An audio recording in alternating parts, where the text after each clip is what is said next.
Ja, vad säger du? Ska vi... Ja, det är du som regissör, höll jag på att säga. Ja, precis. Men jag... Rock'n'roll. 3, 2, 1. Då filmar vi den bara. Hello, good morning everybody. I'm Anders Carlsson and I will do today's breakfast seminars. My task is digital warfare and organized crime. I will try to tweak the subject a little bit about who is behind the scene. And me, I am, as I said, my name Anders. I have a background from Royal Swedish Navy, worked computers in submarines, and now I have over 20 years as a teacher at PTH. I have a PhD in cybersecurity from Ukraine. That's a little bit odd.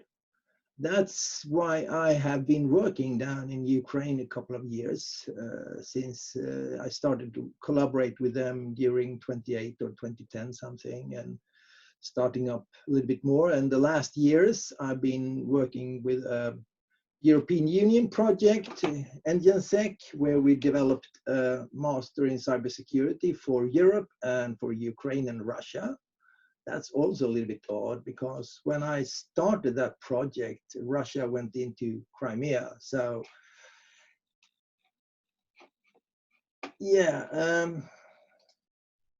I don't understand why my slide is not working correctly.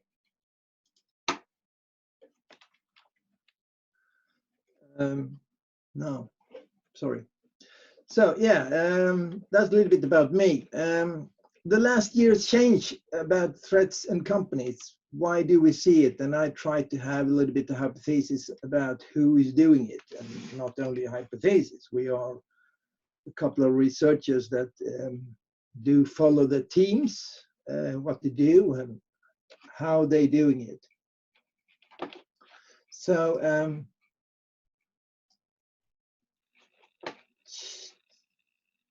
I tried to figure out where my screen is. So, you see my screen now, Anna? Yes, we see it very well. Okay, good.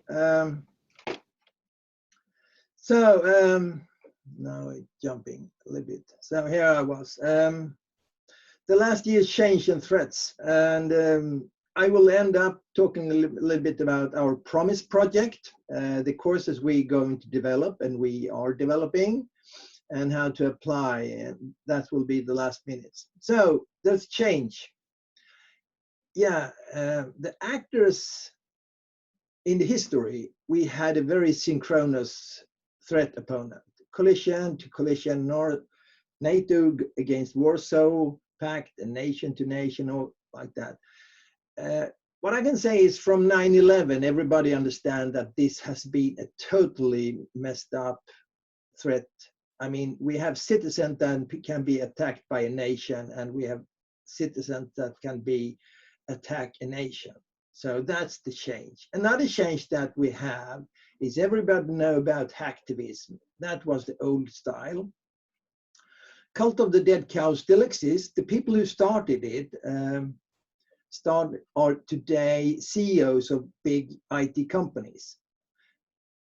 And then we have the new world where we have using cyber threats, or what I call hybrid warfare, to take over a country. That was done by Russia in Georgia 2008. I was personally involved because I was in Crimea, January 2014, and all about elections, manipulating. You know the history. So that's a little bit summary what they write, threats report and survey from like big companies, CrowdStrike and Asset and all of those. And you have probably been reading different attacks during infrastructure attacks in Europe, or in this case in US.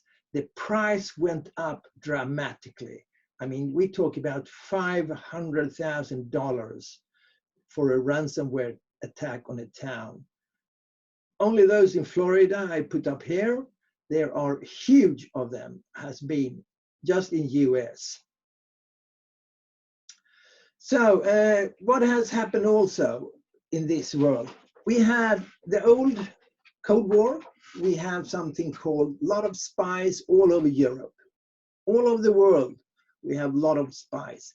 They got unemployed, and their business was to get or steal information and send it home. And now they were unemployed. And what they're going to do?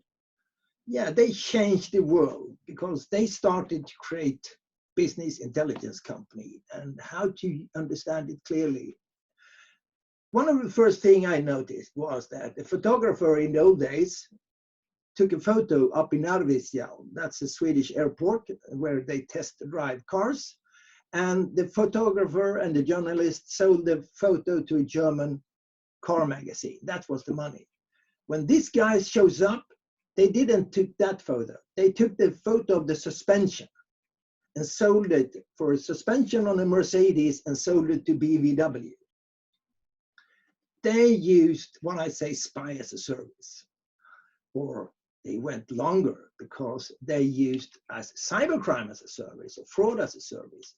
This is only one company that operates from India, but they are mainly, what I understand, mainly from Eastern Europe, old spies that created those companies.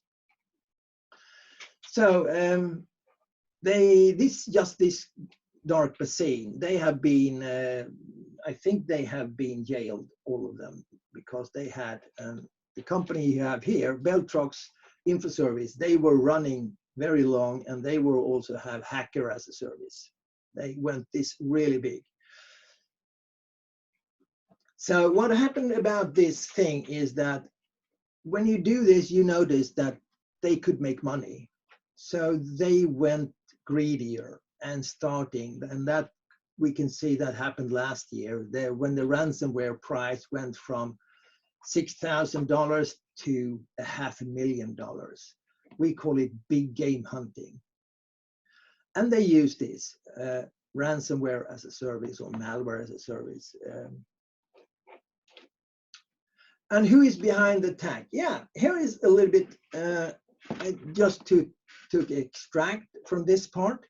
This is this is only part of what I'm talking about. In Russia, we call them beer, and then we can go to the Republic of China, the crane, and they have huge of teams. I would like to share another.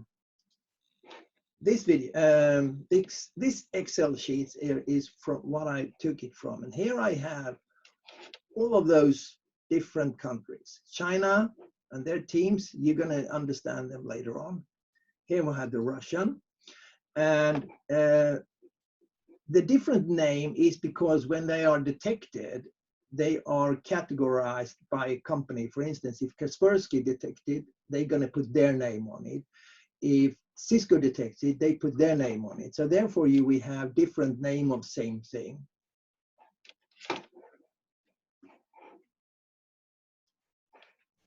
So, okay, back to the screen. So there we have this team, and they are, some of them, as I'm going to show you, they are government founded. Otherwise, or more like just criminals that will do business for model. So we can go back to 2013 and just to understand how big they are. We notified a crypto locker. That was 2013-14. We had it in Sweden as PostNord attack. This was a really big mail out to companies, and most company paid $400, and the price were 2 Bitcoins, and then they lowered the price because the Bitcoin went up. But around about $400, 0.5 million, 500,000 paid that. You could track that through the different Bitcoin wallet they had. it went from a very simple software within 4 or 5 months, from a simple software to a very advanced software. Together with some of my friends, we noticed that this should be developed by at least 50 people, supporting people, so maybe up to 90 people in that staff who developed this software. And they made a lot of money. And this was as a crypto locker ransomware. I personally was involved in Carlsson, where we have a telephone company, telecompany who were infected. So one of the cases we used was I had first sight machines. I could see and do forensic analysis of really how it was working. And that was really good because I have the opportunity to have my good friend Alexandra Adamov. So I think we spent 2 weeks to do debugging and tracing of the software. It's not only Russia. This is PLA, Public Liberation Army. These guys is another team. They go under the name APT1, Command Crew, Command Panda, GIF-89, Byzantine, or military PLA Unit 61398. That is, they are even convicted by the US government. So that you can find on FBI site. So this is no secret. So this is only one of the Chinese I had on the other Excel sheet before. So GRU Unit 29155, they are mostly known of the poisoning of Alexander Litvinenko and the poisoning of the other ex-spy in England. They have been attacking anti-doping agencies in Holland and doing in Germany. So this unit is a more military unit, but they are also unit, they are mixing up because we think they are working together or they are under some other headlines, but they are by military, you can find them by units 74,455, 29,155, and 26,165. The name they use by themselves is Battalion Iron Viking. As a hacker, we know them as Sandworm, Fancy Beer, ATP 28, and so forth. They have huge tool bench they used to attack systems, and they are developing them so this team is really big. I'm going to talk about a little bit about, so I would like to say these teams are competitive to NSA. They have PSYOPs as a model. They developed the black energy. Early, black energy is a tool to, just like the name say, to close down power grid system. They used it in Georgia. They use this in combined with military operations. So they can power down a part of a city or a part of a country. And black energy has been developed a couple of times, really advanced. They add it with things like kill disk. Kill disk is also, as it says, it is a software that used in many of those attacking tools that destroy disk totally. It's wipe disk, but not only disks, because if we talk about the power grid attack that was in Ukraine, they also kill high power switches. You know, those 40 kilovolts switches, and they can kill those switches by opening and closing them massively, because they can't be opened. 40 kilovolt power grid switch can't be opened and closed too many times because they're going to be burned up. And their limit is 500 or 1,000, and put the computer to open and close it a couple of 100 times is not a problem. So they have killed power grid by default. They also killed SSD disks or USB disks, because the kill disk can wipe out part of the disk that is really needed, so it can't be reallocated the blocks. So they have been very successful. The latest now for the black energy, not 3, 4, it's gray energy. So kill disk do a really, if we talk it, there is a part that only use kill disk or are the major, otherwise are kill disk a part of the malware that are downloaded and used. But we have what we call a cyber kill chain of all of those software where they plan it. And the planning is really intense. The planning stage can be 5 months before they launch the weaponizing on delivery and do things. So more or less they are inside the systems a very long time before you will notice that they are in the system. So a little bit power grid attacks, as I was talking about. They went back and did the same thing. December 2015, we have a really power grid blackout in Ukraine. Huge part of the country were attacked. That was 23rd of December. They came back the year after, and that was through hijacked VPNs. They manipulated, everything. They, for instance, put down support centers, so people couldn't even call in until the power grid was down, because they manipulated and telephone those support centers. TDOS is telephone denial of service attack. So people couldn't. They were also attacking cell phone systems. And as I said, they manipulated converters to be unusable. That is the thing, converters in the power grid system change 40 kilovolts to 6 kilovolts or 4 kilovolts, closed distribution system. They manipulating, so those software were burned out. They couldn't even go back and reinstall it.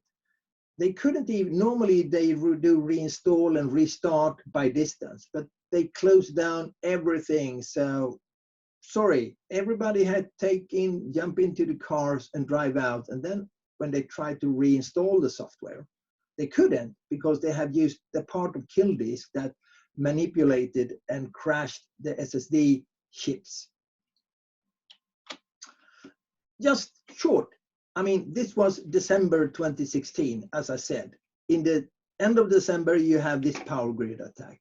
Before that, there were 6,500 infrastructure attacks. I was included in one of them, Pension Fund. Pension Fund was attacked, and pension was delayed paid out for at least 3 weeks. I mean, think about it. You're a pensioner, you need your money and you don't get it. And 3 weeks here is bypassing our New Year's and their Christmas in mid of January. So all of the pensioners went out of money, long time. And then you see here we have huge amount of infrastructure attacks. And when you do here in Ukraine, for instance, compared to Europe, infrastructure attack or a ransomware attack against the hospital, they don't pay. They don't have money for paying a ransomware. They do that in Germany. They can pay $75,000, or we have ransomware attacks targeting England, same ransomware. But in Ukraine, nobody was thinking on even to that they could pay. So this is only to destabilizing the infrastructure in a country. Then we go to June. Here we have one of the major, what most of you know, the attack on Meta, Maersk Möller, and this attack was more or less not a ransomware attack. It started, as I said, a couple of months before. It started through the Medoc systems, and Medoc is, compared to Sweden, momsredovisning. For every country, we have some sort of different special tax system. Medoc is Ukraine momsredovisningssystem. Every company needs to have it. And they injected the malware in the updates of Medoc. And there you have, what did it do? It was, they injected the X data. And that was more or less stealing information. And if we talk about the Maersk didn't have in Ukraine internet connection, but they have a booking center. And the booking center need to have Ukraine tax running. So they have the Medoc system running, but the computer system has, as I said, not internet connectivity, but they have connectivity to internal Maersk network all over the world. So through those two computers, one in Odessa and one in Kiev, the X data was launched into Maersk all system. And what happened was here, June 27, the attack, I think the people behind the information stealing attack, because this was nothing else by information stealing, they get a little bit afraid. So they launched a part that was looking like PETA WannaCry. And June 27, they executed, and they executed the kill. Every computer that was infected was wiped out, and it was looking like a PETA attack, but it wasn't, because you could never ever reinstall those computers again. They were totally wiped out. As I said, Maersk had 44,000 computers that were totally wiped out, 5,000 servers. They had container harbors, 19 container ports. One of them, was Gothenburg, was closed for 14 days. Huge amount of money, but they couldn't even pay to get the databases back. Other operations, Cloudhopper, it's from probably from China. This is also stealing information from military contractors, and they targeting cloud operators that serve military contractors like BAE and Saab missiles. They started 2017, but it has reemerged last years and even a year. I've been reading reports that a new version of Cloudhopper is working. Locker Goga, malware. Also, this is a little bit other approach, because I have people from economical universities that say that they could detect that before the Locker Goga was launched in March and May, they noticed a huge amount of transfer on stock market about the Norwegian company that was attacked,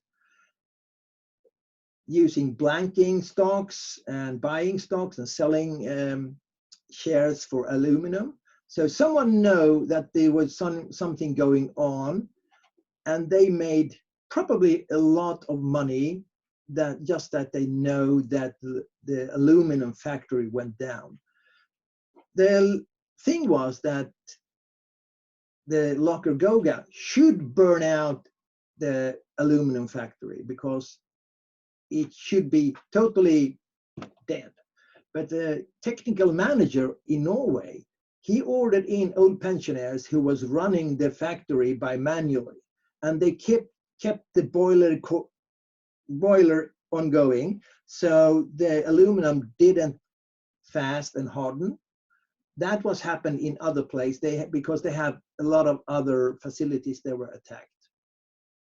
But the thing was, this attack was probably made by someone that also know about using the knowledge in the stock market and aluminum market to bet on price of aluminum. So we have a huge amount of different state-sponsored cyber attacks, and they are mixing the world by stealing information and use it. So the last we have Iran has been charged with stealing a lot of data from universities, I had another. Okay, I missed that one in this chip. So this is a video. I'm going to put this on the chat if you're interested, because this is a video made by a company, and it's really 10 minutes. You find it on YouTube. It is a video about how they do these real attacks. And today, as I said, they are working on stealing information, not only by ransomware, they are using the information. They are stealing, for instance, 10 terabytes of data from, we had an attack in Ronneby last week. If you think about that, you can steal every blueprint of the Swedish, no, sorry, they are not Swedish, they are in Sweden, French floor maker Tarkett. They have the blueprints on the factory, they have the recipe of the floors. If you are a country and you can build a hospital in 1 week and have it running within 2 weeks, and you need a carpet or floor maker,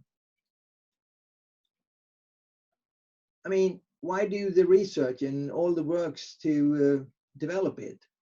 Just steal it and run it. That's what happened.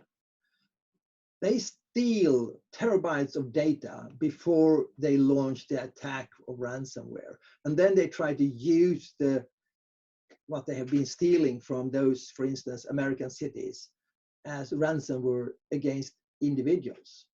Because in those huge amount of data, they find things that could be valuable, and then they use extortion to individuals that was stolen information from. I think that was my 30 minutes.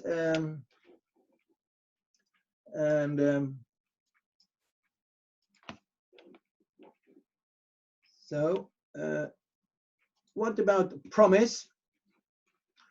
PROMIS is a project that we developed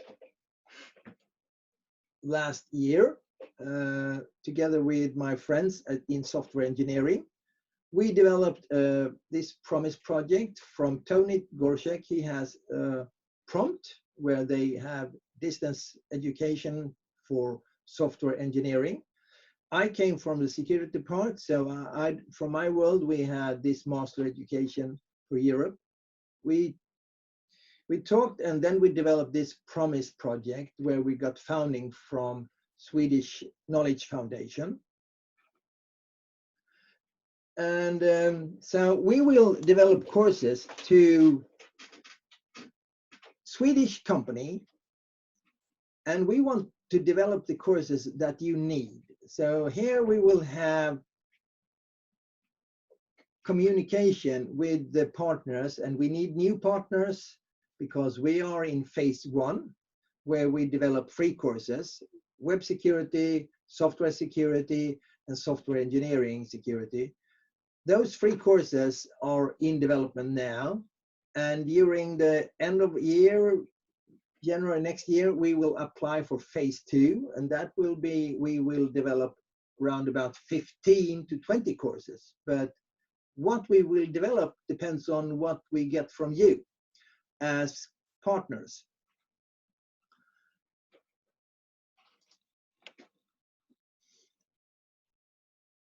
So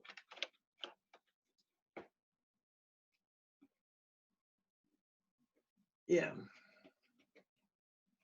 we have this, as I said, software security and intensive production. That is more a software engineering course made by Tony. And we have a more techie course, software security with details in software hacking, or what you should know to avoid exploits. That's developed by my friend Dragos. And then we have web security that is developed by me. And yeah, we are not, I'm responsible, the same Dragos is responsible and Tony, but we have other people behind us that will help us. And each of those courses have a couple of companies that support us in what we will develop. They will start in September, and they will be on quarter speed. That means that it's a 7.5 credit course that would take 1 semester to bypass. A little bit about the entrance. The entrance for those courses are at least 120 credits, and you are in the technical area, 90 credits, and you have at least 2 years of professional experience in related to software intensive production or service. So it's really simple to apply for the course. I think you have to apply now because directly to BTH, because the Swedish national database are closed, but it's not closed to apply. Anna will help me to. No, you apply as usual. Okay. Yeah, antagning.se or university admission, and you will be able to apply for the courses until end of August, I believe. Okay, so yeah, I thought you had to apply directly to BTH on those. No. Otherwise, you can see most of it on here is promis.edu. That is our website. So if anybody have some questions, I'm here. I hope you enjoyed or have some understanding what I talked about. We have even a chat forum. If you don't want to speak, you can write in the chat room.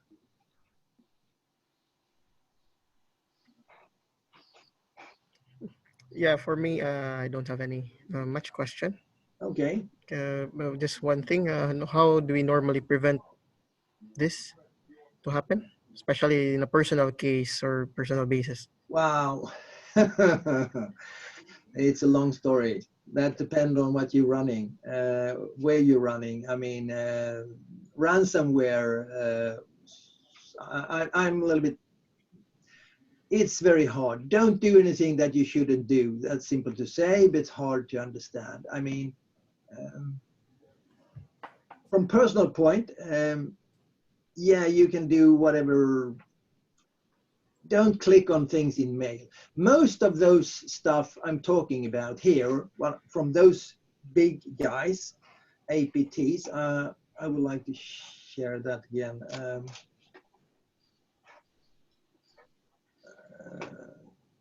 If I can find.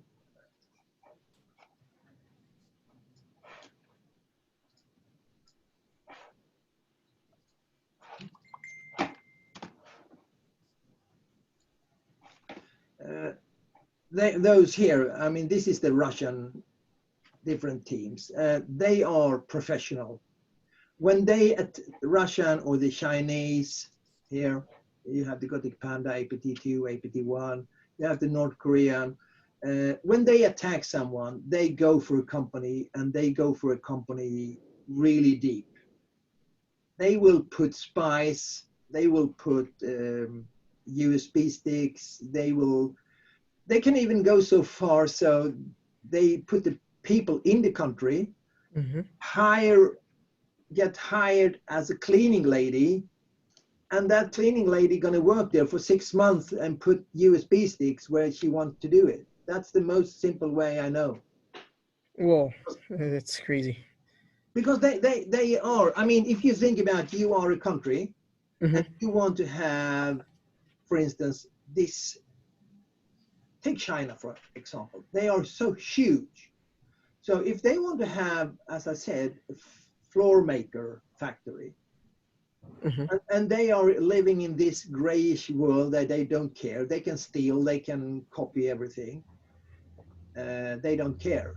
And then they will target the floor factory and steal information. And then they take it home, and then they as I said, develop a hospital from nothing in 2 weeks. They will develop this floor maker in half a year, simply. Wow, that's good. Because they don't have to do, they have everything. They have the blueprints, they have everything. And if they want to manipulate the stock market, okay, hack it, and then we can take over the country and buy it cheap. This world is, when we talk about those big groups, as I said, they are supported by the government. The unit, Sandworm and them, they are, I mean, they kill people in England and they go home with it. Putin got home with stealing Crimea. And I was there in Crimea, January 2014, and I didn't understand everything, but they closed down power grid. And then the news was that, oh, Kiev don't care about us. Next week, it was the gas. Everybody has gas stoves. We didn't have gas in the stove in the hotel. We couldn't have hot food. 2 weeks later, I went home, but that was how they manipulated people. That's what we call psyops, where they're manipulating people, and people are going to, in the end, okay, if we vote for Russians, we get food again. Yeah. So then you have those other thing. I'm gonna just close down this one. I mean, all of these here, they have a task. I mean, if we talk about the Russian here, Sandworm team, they have a specific task here to destabilize Europe. They don't like that Ukraine are going to be part of Europe. They don't like that they have people like Alexander Litvenko that was working to his most, what he did wasn't stealing information, he wasn't a spy, he was only a tech guy who was complaining about the bad guys in Russian government. And he was trying to work to understand that there were people who did things that in government that they didn't should do. And therefore he was blacklisted and he went to England and continued to do this investigation of politicians in Russia. And that was too much. So they sent a team from the Sandworm or the unit 7455 to kill him with polonium. Then you have the others. So yeah, they work outside the law book totally, and they are supported by the government. Take the Chinese. You can't even have a Swedish university teacher teaching in China. She can't go for a VPN connection to Sweden to look for Swedish television. They closed that down directly. I have a friend. Every time she go down to China and do teaching, we have exchange with them. Every time she tried to create a VPN connection to university just for watching Swedish television, that in 5 minutes that connection is closed down. Then you can think that you have groups like Gothic Panda. I mean, how can they operate inside China without support from government? No. That's impossible. Okay. Thank you. No? No one else? Annika, that's old student. Oscar.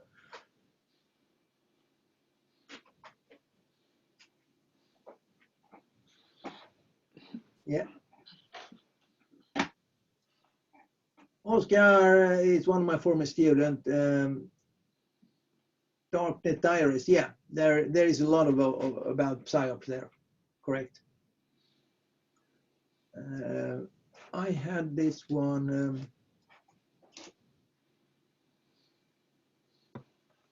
I had the link somewhere.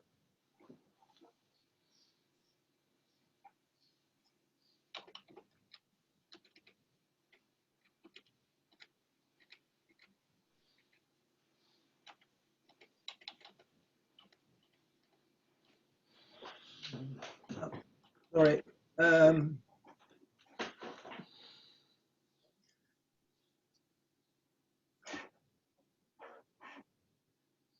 chat.